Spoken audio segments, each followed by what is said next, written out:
Rota do Atlântico, que por suspeitas de corrupção deteve o antigo empresário de futebol José Veiga e o irmão do antigo primeiro-ministro Santana Lopes? Ora, talvez não, porque aconteceu há quase 10 anos. A novidade é que de então para cá o Ministério Público pouco ou nada fez. Até hoje não há acusação nem previsão para encerrar este caso.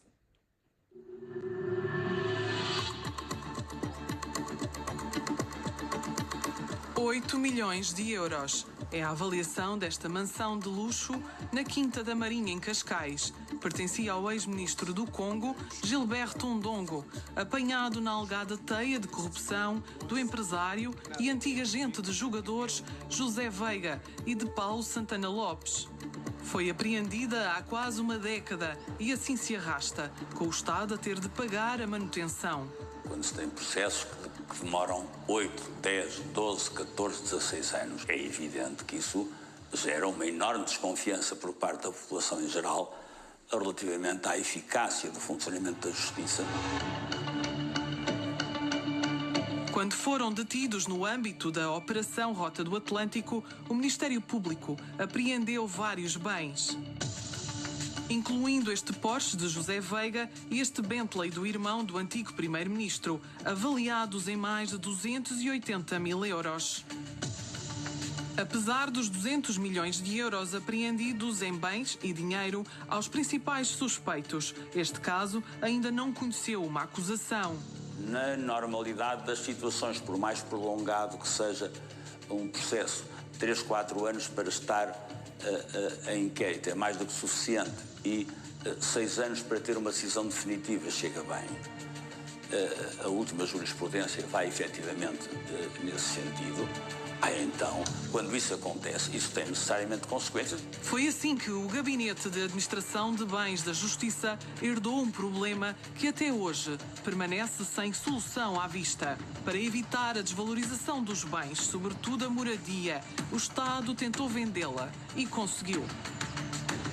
A mansão com 3 pisos, ginásio, piscina, uma sala de jogos, uma sala de cinema com 11 lugares e várias casas de banho, uma das quais com sauna e banho turco, chegou a aparecer como vendida no site do Gabinete de Administração de Bens. Assim como os carros de luxo, mas o balde de água fria não tardou a cair.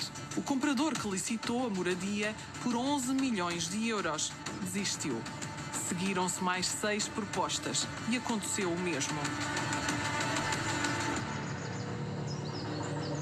Considerando que a segunda proposta ainda estava acima do valor base, iniciou-se o processo para adjudicação a este proponente. Acontece que este comprador era uma pessoa coletiva cujo gerente era arguido no processo. Houve a necessidade de inquirir o Ministério Público, que entendeu que a proposta podia ser considerada. Notificada à empresa para proceder ao pagamento, esta veio declarar que tinha perdido o interesse. O mesmo sucedeu com os restantes proponentes. Já os 2 automóveis, o Bentley e o Porsche, chegaram a atingir ofertas no valor de €219 mil. Mas como os valores ficaram abaixo das avaliações, o Gabinete de Administração de Bens desistiu de os vender. E a pessoa, quando se inscreve na plataforma, tem esse cuidado. É feito um aviso que ele mesmo assina em que, como concordou e teve conhecimento desse procedimento, de que caso não cumpra o depósito do preço, pode incorrer em processo de crime, com arresto dos bens. No caso da moradia, o Gabinete de Administração de Bens garante ter notificado a plataforma em leilões da desistência. Mas o exclusivo sabe que a plataforma não sabia de nada e, por isso, deu a mansão como exemplo do bem mais caro vendido no ano passado. Também é importante esclarecer que o facto de eu ter ser a maior proposta não quer dizer que o bem seja meu, porque existem direitos de preferência, direitos de remissão que podem ser exercidos. Em causa neste processo estão suspeitas de corrupção, tráfico de influências, associação criminosa e branqueamento de capitais, num esquema que envolve José Veiga, Paulo Santana Lopes e altos governantes do Congo.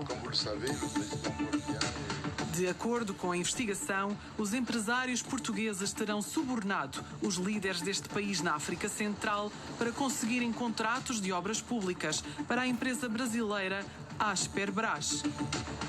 Um triângulo de interesses que os procuradores do Departamento Central de Investigação e Ação Penal ainda não conseguiram resolver. O Ministério Público não deu qualquer justificação ao exclusivo sobre a demora em resolver este caso. E 10 anos para investigar não é apenas tempo demais, é o tempo suficiente para que, por exemplo, a alegada corrupção prescreva dentro de 1 ano ou 2 no máximo. Isto num caso que envolveu subornos que foram muito, mas muito além do dinheiro.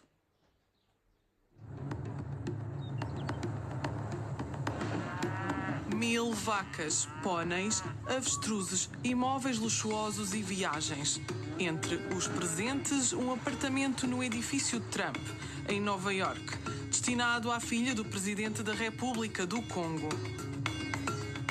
Estes são apenas alguns exemplos de como altos governantes do Congo, nomeadamente o presidente, o filho, a filha e um antigo ministro das Finanças, terão sido corrompidos por José Veiga e Paulo Santana Lopes.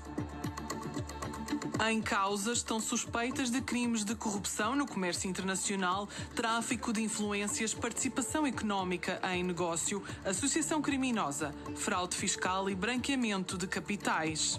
Se tivermos crimes onde seja necessário fazer perícias, que haja apreensões de e-mails, que haja apreensões de material informático, tudo isso implica que depois sejam feitas perícias ou tudo o que é apreendido e que sejam feitas buscas por palavra-chave. Tudo isso demora muito tempo.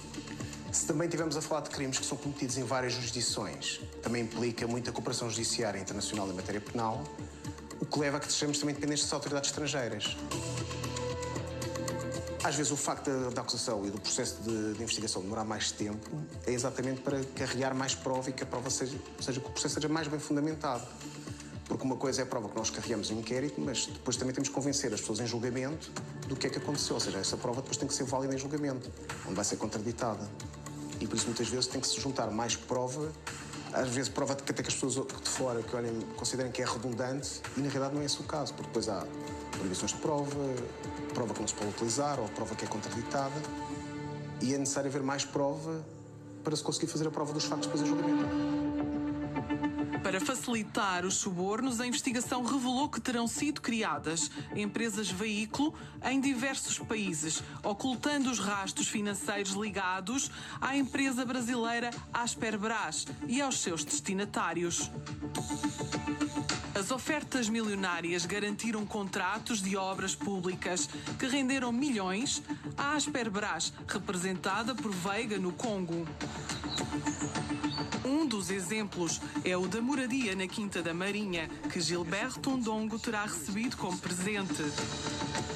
A propriedade, adquirida em 2012 por mais de 4 milhões de euros, terá sido financiada pela Asperbras e incluía luxos como toalhas bordadas, mordomo, massagista e até um Porsche. Se porventura existem indícios fortes de que alguém cometeu ilícitos penais, que determinados bens, à cautela, sejam apreendidos. Depois, as consequências e a forma como a lei está redigida não acautela determinados interesses do cidadão e, se calhar, também do Estado. Vamos colocar aqui uma hipótese de um veículo que é apreendido. Hoje é possível esse veículo ser utilizado pelos órgãos de polícia criminal, por exemplo, e depois o Estado português tem que pagar uma determinada quantia se porventura esse veículo for devolvido. Acontece é que esse veículo desvalorizou, esse veículo, enquanto esteve parado, muitas das vezes estragou-se ou deteriorou-se. Os arguidos José Veiga, Paulo Santana Lopes e os gestores da Asperbras, José Caldeira e Roberto Colnaghi, também tiveram de prestar cauções num valor que superou os 7 milhões de euros. Relativamente à recuperação de ativos, muitas vezes o que acontece, principalmente agora, em tempos mais recentes, é fazer-se logo no momento em que se fazem buscas ou que se constitui como arguidos e se fazem detenções, fazer-se logo as apreensões que é necessário fazer e os arrestos para garantias também de eventuais indenizações que haja ao Estado. Por norma, as despesas que há com essa manutenção dos bens também saem do dinheiro ou dos montantes que se encontram apreendidos. Ou à medida que se vai vendendo os bens, essas quantias depois também servem para pagar as despesas que vão surgindo de todos esses bens. Quase uma década em investigação e sem uma acusação, os crimes de fraude fiscal, associação criminosa e corrupção no comércio internacional estão em risco de prescrever. Há factos que remontam a 2011. O risco de prescrição há sempre. Nesse caso, a prescrição é maior, ou seja, o prazo prescricional é mais longo. Porquê? Porque são tipos de crimes em que o prazo de prescrição varia entre os 10 e os 15 anos. Sendo certo que interrompem-se com a constituição como arguido, interrompem-se com a prolação do despacho final, designadamente se for de acusação, senão não estamos a falar de nada, e se interrompe e com a prolação do despacho de acusação depois ainda fica suspenso durante 3 anos o prazo de prescrição e depois recomeça a correr outra vez. Ou seja, o risco da prescrição é relativo, sendo certo que ele existe sempre. A Operação Rota do Atlântico envolveu 39 ações de vigilância e 42 buscas domiciliárias e não domiciliárias. Foram ainda ouvidas 50 testemunhas, num caso que já tem 21 arguidos. Um processo que expõe os luxos alegadamente ligados à corrupção internacional e os desafios de uma investigação complexa. Após uma década, ainda está em curso, deixando questões sobre a demora e o impacto para o Estado e para os arguidos.